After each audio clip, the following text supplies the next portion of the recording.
अध्यक्ष महोदय, लोकतंत्र में सबसे बड़ी जिम्मेदारी केवल कानून बनाना नहीं होता, बल्कि सुनिश्चित करना होता है कि कानून के पीछे की नीतियां भी उतनी साफ और ईमानदार हो। अध्यक्ष महोदय, जल्दबाजी में लिए फैसला इतिहास में गलत बन जाते हैं, सोच समझ कर लिया फैसला देश की तकदीर बन जाती है।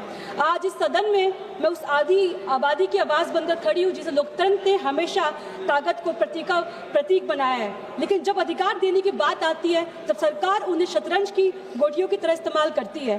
अध्यक्ष महोदय, हम सब महिला आरक्षण बिल के सपोर्ट में थे, हैं, रहेंगे, कोई इफ एंड बट की बात नहीं है, लेकिन सवाल ये है कि क्या यह बिल सच में महिलाओं को सशक्त करने के लिए है? क्या महिलाओं के नाम पर कुछ राजनीतिक उद्देश्य को पूरा करने के लिए है?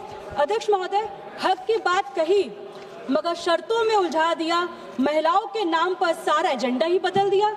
नीतियां अगर साफ होती हक कब का मिल जाता, आपने भविष्य कहकर उनका आज ही टाल दिया।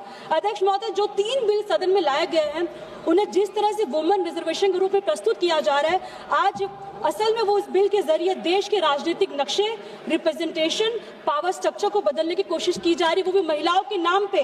देखिए टाइमिंग, देखिए आप, राज्यों के चुनाव से ठीक पहले स्पेशल सेशन बुलाया गया, तो ये कोइंसिडेंस नहीं, कैलकुलेशन कहते हैं अध्यक्ष महोदय ऐसे। इस बिल में बहुत सारी समस्या है, जैसे आर्टिकल 82 अमेंडमेंट, महिला आरक्षण के नाम पर डिलिमिटेशन को सरकार की मर्जी पर छोड़ देना।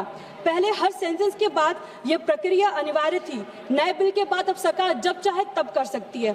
दूसरी बात, पुराने आंकड़ों से नई सीटों तक तय करना रास्ता खोल दिया गया है, यानी 2011 जैसे सेंसस के आधार पर 2029 के चुनाव कराया जाएगा। इस पे 2 लाइन कहना चाहूंगी। पुरानी आंकड़ों से नया इतिहास नहीं लिखा जाता, सच्चाई छुपाकर लोकतंत्र चला नहीं जाता।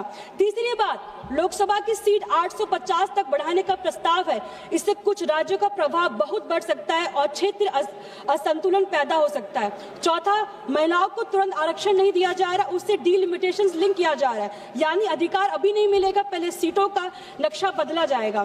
पांचवा, पूरी प्रक्रिया को निरंतर संसद यानी सरकार के हाथ में है, मतलब सरकार जब चाहे कोई भी सेंसस ले सकती है, कभी भी डिलिमिटेशन कर सकती है, मतलब सरकार अपनी मनमर्जी करेगी। अध्यक्ष महोदय, डॉक्टर भीमराव अंबेडकर ने जब संविधान बनाते समय यह स्पष्ट कह दिया था कि भारत का जो ढांचा वो फेडरल रहेगा, जहां केंद्र और राज्य दोनों की भूमिका संतुलित रहेगी, लेकिन आज जो प्रस्ताव आया है वह उसी संतुलन को कमजोर करने की कोशिश की जा रही है।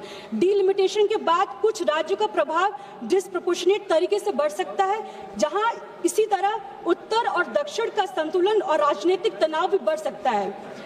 नारी शक्ति के सम्मान को भी सियासत में तोला गया, हक के सवाल को तारीखों में टाला गया, डिलिमिटेशन के नामों पर नक्शा बदला जा रहा है और इसे महिला आरक्षण का चेहरा बताया जा रहा है। अध्यक्ष महोदय, सबसे महत्वपूर्ण विषय है सोशल जस्टिस। आज देश की लगभग 40% आबादी ओबीसी समुदाय से आती है, लेकिन इस बिल में ओबीसी महिलाओं के लिए कोई स्पष्ट सब कोटा नहीं है। महोदय, हम महिला आरक्षण बिल के खिलाफ नहीं है, लेकिन जो महिलाएं इसमें हर वर्ग की होनी चाहिए, मतलब अगर ये नहीं रहा तो इसका जो फायदा कुछ सीमित महिलाओं को मिलेगा। अध्यक्ष महोदय, इसमें मैं 2 लाइन कहूंगी। आधी आबादी को हक न दो, हक दो, पर उसकी आधी आबादी के भीतर बराबरी भी होनी चाहिए। अध्यक्ष महोदय, मैं ये कहूंगी, सरकार कहती है डिलिमिटेशन के बाद वुमेन रिजर्वेशन लागू किया जाएगा, पर मेरा सीधा सवाल है, अगर आज 543 सीट मौजूद है तो उन पर 33% रिजर्वेशन लागू क्यों नहीं किया जा रहा है? क्या महिलाओं का अधिकार किसी एडमिनिस्ट्रेटिव एक्सरसाइज का इंतजार कराया जाएगा? अध्यक्ष महोदय, हम महिला आरक्षण के खिलाफ नहीं है, हम उसके नाम पे हो रहे अप्रोच के खिलाफ है।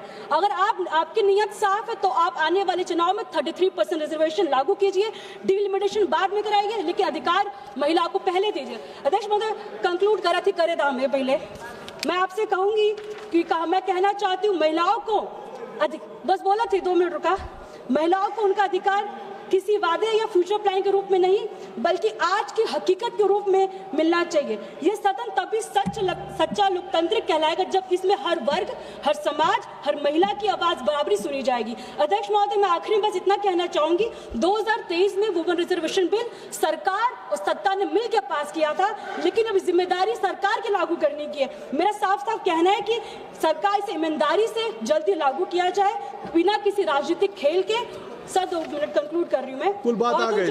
Sir 2 minute. हक की बात मैं सर इतना कह रही हूँ, हक की बात है तो उसे आज निभाइए, वादों के पीछे सच और मत छुपाइए, नारी शक्ति के नाम पर खेल खेलना बंद कीजिए, जो वादा किया हक का उसे तुरंत लागू कर दिए। जय भीम, जय समाजवाद।